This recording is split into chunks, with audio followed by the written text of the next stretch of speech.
Assalamualaikum warahmatullahi wabarakatuh. Apa kabar teman-teman? Nama saya Adilia Humaira Pusparini dari Prodi Pendidikan Biologi 2019. Pada kesempatan kali ini, beberapa menit ke depan saya akan menjelaskan tentang materi biostatistika mengenai topik penarikan kesimpulan. Pada slide pertama, terdapat pengertian dari generalisasi. Generalisasi adalah penarikan suatu kesimpulan umum dari analisa penelitian.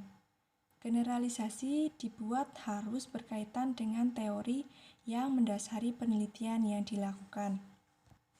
Setelah generalisasi dibuat, peneliti perlu melakukan penarikan kesimpulan dari hasil penelitiannya tadi. Apakah hasil penelitian memperlihatkan hubungan-hubungan tertentu? Nah, biasanya tujuan dari penarikan kesimpulan itu adalah agar memberikan kesempatan bagi para pembacanya untuk mengetahui dengan cepat hasil dari bagian akhir dari suatu penelitian. Next. Yang dimaksud penarikan kesimpulan adalah penarikan kesimpulan dari hasil uji hipotesis suatu penelitian. Nah, dalam tinjauan sederhana terdapat dua macam kesimpulan uji hipotesis, yaitu satu berupa menerima hipotesis dan yang kedua berupa menolak hipotesis. Kesimpulan penelitian tadi merupakan hasil dari analisis deskripsi dan pembahasan tentang hasil pengetesan hipotesis. Tujuannya tadi memberikan kesempatan bagi para pembaca agar mendapat hasil lebih cepat. Yang disimpulkan biasanya berupa permasalahan yang dirumuskan, hipotesis yang diajukan, dan tujuan penelitian. Dengan ketiganya tadi bisa menghasilkan sebuah jawaban yang bisa diambil oleh para pembaca. Yang disimpulkan dalam penelitian sesuai dengan jawaban permasalahan yang dirumuskan, hipotesis yang diajukan tadi, dan tujuan penelitian. Dengan demikian, kesimpulan merupakan pernyataan atau jawaban dari pertanyaan rumusan masalah yang tadi atau pertanyaan penelitian dari hasil pembuktian hipotesis.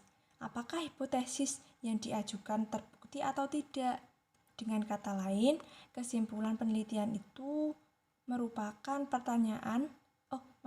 pernyataan pencapaian dari sebuah tujuan. Apakah tujuan yang dirumuskan tercapai atau tidak? Next slide.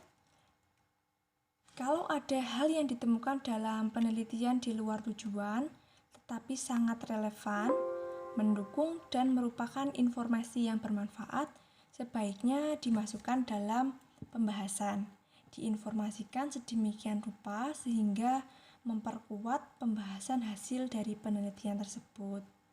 Akan tetapi, kalau hal-hal yang ditemukan tidak relevan, tidak memperkuat atau mendukung permasalahan penelitian, sebaiknya tidak dimasukkan, baik dalam kesimpulan maupun dalam pembahasan hasil penelitian. Nah, dari hasil uji statistik biasanya didapatkan nilai statistik uji dan tingkat signifikansi, yang secara umum keputusan menolak hipotesis 0 diambil apabila nilai statistik uji lebih besar dari nilai tabel atau nilai tingkat signifikansi yang diperoleh lebih kecil dari alfa. Next, dari uji statistik akan diperoleh dua kemungkinan hasil uji, yaitu tadi secara signifikan atau bermakna, merupakan yang ada hubungannya, perbedaan atau pengaruh antara sampel yang diteliti pada taraf signifikansi tertentu, misalnya 1% atau 5%. Ya, beda sedikit seperti itu. Yang kedua, tidak signifikan atau tidak bermakna, artinya tidak ada hubungan, perbedaan atau pengaruh sampel yang diteliti. Kemudian, cara merumuskan kesimpulan yang baik itu seperti apa? Cara merumuskan kesimpulan yang baik itu sebaiknya disesuaikan atau diserasikan dengan tujuan, rumusan masalah, hipotesis atau pertanyaan penelitian, baik isi maupun jumlah kesimpulan yang dibuat. Jadi, untuk membuat atau merumuskan kesimpulan penelitian, lihatlah kembali tujuannya, rumusan masalahnya, hipotesis atau pertanyaan penelitian tadi, apakah sudah sesuai atau belum. Nah, kesalahan yang sering ditemui itu peneliti membuat kesimpulan yang lain, yang bukan hasil dari analisis datanya, tapi memberikan tafsiran mereka yang mereka pikirkan seperti itu. Jadi tidak sesuai dengan data yang dilakukan saat penelitian. Maka dari itu, peneliti hendaknya jangan mencampur adukan antara kesimpulan dan rekomendasi atau membuat kesimpulan dalam bentuk rekomendasi. Buatlah kesimpulan dengan menyatakan apa dan apa yang terjadi jika dan yang lain-lain seperti itu. Lanjut, pada slide ini ditujukan sebuah hubungan antara problematika rumusan masalah, kemudian ada hipotesis dan kesimpulan. Nah, pada bagian ini, bagian pokok dan merupakan pengarah kegiatan penelitian adalah problematika rumusan masalah. Di dalam problematik ini, peneliti mengajukan pertanyaan terhadap dirinya sendiri tentang hal-hal yang akan dicari jawabannya tadi melalui kegiatan penelitian tersebut. Sehubungan dengan pertanyaan inilah, maka peneliti mencoba mencari jawaban sementara yang disebut hipotesis. Sedangkan kesimpulan ditarik berdasarkan data yang telah dikumpulkan, merupakan sebuah jawaban yang benar-benar jawaban yang dicari, walaupun tidak selalu menyenangkan hatinya, tapi sesuai dengan data yang dimiliki. Oleh karena itu, harus tampak jelas hubungan antara si problematika rumusan masalah dengan hipotesis dan kesimpulan. Yes. Nah, ini contoh dari hubungan tadi antara problematika rumusan masalah sama hipotesis dan kesimpulan. Untuk problematik, contohnya ada pertanyaan, apakah orang tua murid di daerah pedesaan memberikan motivasi belajar yang sama dengan orang tua murid di kota? Hipotesisnya seperti ini.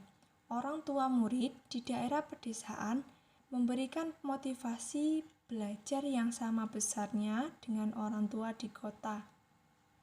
Kesimpulan penelitian tadi yang kemungkinan bisa ditarik adalah orang tua murid di pedesaan tidak dapat memberikan motivasi belajar sebesar yang diberikan oleh orang tua di kota. Nah, apabila kesimpulan penelitian merupakan jawaban dari problematik yang dikemukakan, maka isi maupun banyaknya kesimpulan yang dibuat juga harus sama dengan isi dan banyaknya problematik. Sebagai ilustrasi sebagai berikut. Ada lagi.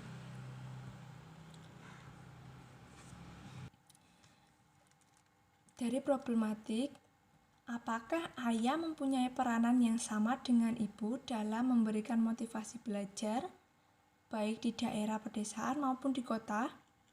Untuk hipotesisnya, ayah dan ibu memberikan motivasi belajar yang sama besarnya kepada anak-anak, baik di daerah pedesaan maupun di kota. Kesimpulan yang dapat diambil, ada perbedaan yang signifikan antara ayah dan ibu dalam memberikan motivasi belajar baik bagi orang tua murid di daerah pedesaan maupun di kota.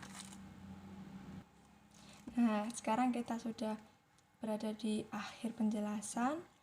Terima kasih atas segala perhatiannya. Mohon maaf Atas segala kesalahan, saya akhiri. Wassalamualaikum warahmatullahi wabarakatuh.